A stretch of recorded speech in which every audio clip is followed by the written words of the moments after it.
Okay, as you can see now, this has been not about 40 minutes or so, and you can see now that our onions are perfect caramelized. If you could just smell this right now, it's just an amazing smell.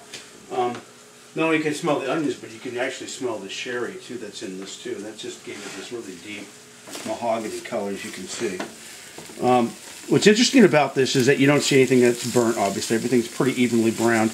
And I will use the word golden, that's it. And it looks like it's a little bit mushy, and that's just the way it's supposed to look. I know it looks a little bit weird at this stage, is because it's so condensed, and the sugars and everything else actually come together. It's actually just almost like a I don't know, I would say like a marbling of onions with caramel and sugar and flavoring and sherry, everything. I mean, it's just a combination of a lot of different flavors that are going on in here. So this is just an amazing thing, and the smell is just amazing. Matter of fact, my dog right down here just can't wait for me to drop something. And I think at this stage she probably would eat one of these.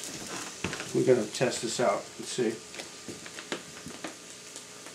Yeah, that's how good it is. Even the dog before wouldn't eat the raw onions, but now will eat the cooked onions. So that must tell you something.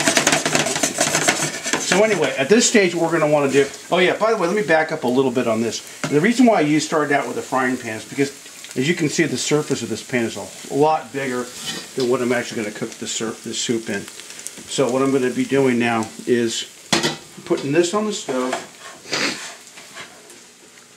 and bringing this here, put in the pot.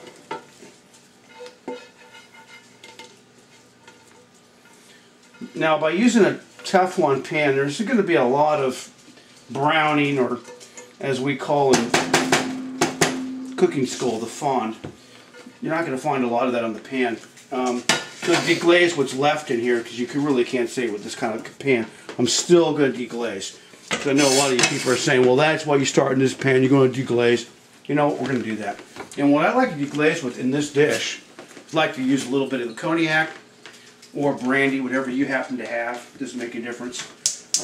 And that just, as we talked about before, we're going to actually layer this with another layer. It's going to go on this. And this is incredible. I just love this. And you can see how much surface. You got so much more surface with brown on it than that much being brown. So this is really going to enhance the whole flavor. So we're going to get this back up. Going to watch it. You can start seeing it bubble a little bit. I don't want to burn anything that's already on here. I don't want a burnt flavor. Because as you can see, we didn't burn any of these onions. And by the way, as you can see, that was that big bowl. Now look at it. It's just that amount of onions. Yeah, it's amazing, huh? 3.5 pounds of onions becomes that. You almost can hear this, by the way. And that's when it's time to add this. Now I'm going to say about maybe a 1/4 cup.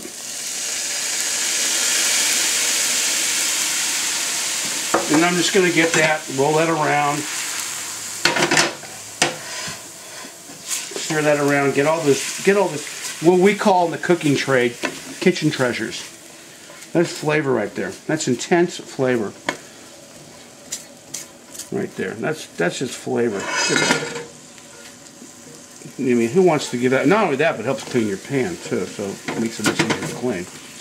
Alright, so I'm going to just take that, and how long did that take? A whole second. And bring that into my, what's going to be a soup eventually. And I probably could have taken a little bit more time and gotten more out of that, but for all purposes, we all know what that's all about. Okay, so at that point, now we've got our onions. We're going to bring that back. We're going to take this away and put that back on my main burner. That's my big burner. And now what I'm going to do is I'm going to come over here and I'm going to talk about the different other ingredients going to. Now, you know, a lot of people have always talked about using beef broth as being the main ingredient. Well, I found that beef broth is not the main ingredient. It's actually chicken broth which is the main ingredient.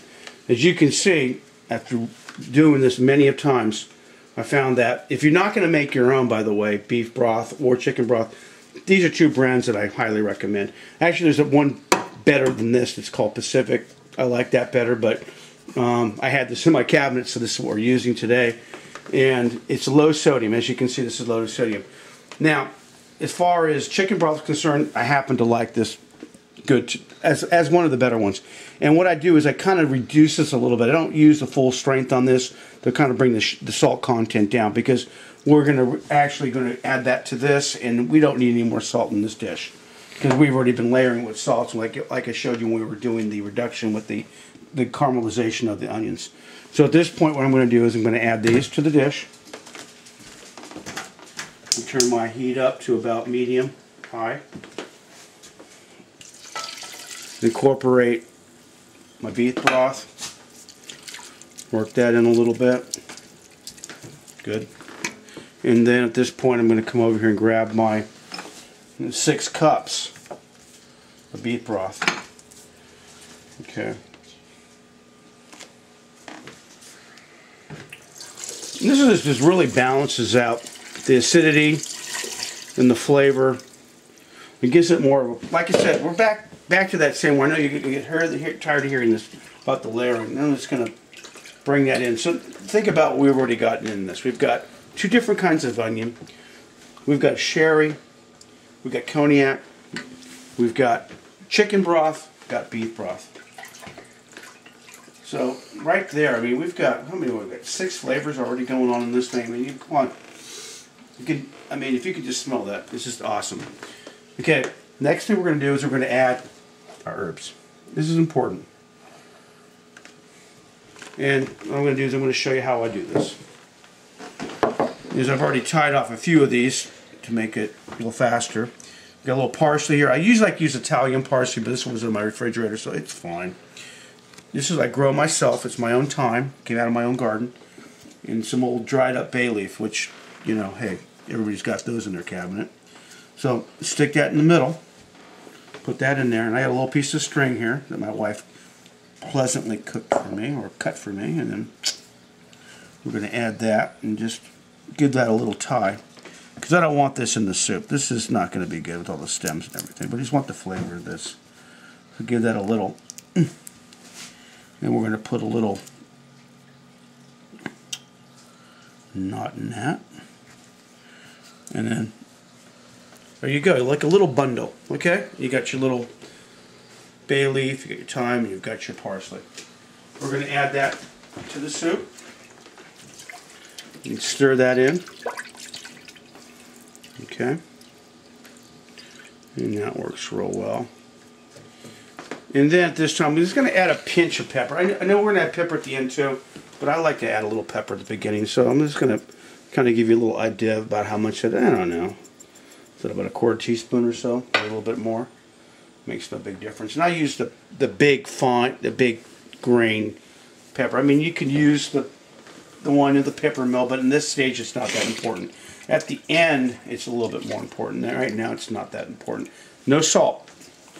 We do not need salt. And at this point, what we're going to do is we're just going to bring it together, stir it, and bring it to a simmer. And then I will talk to you in about 20 minutes.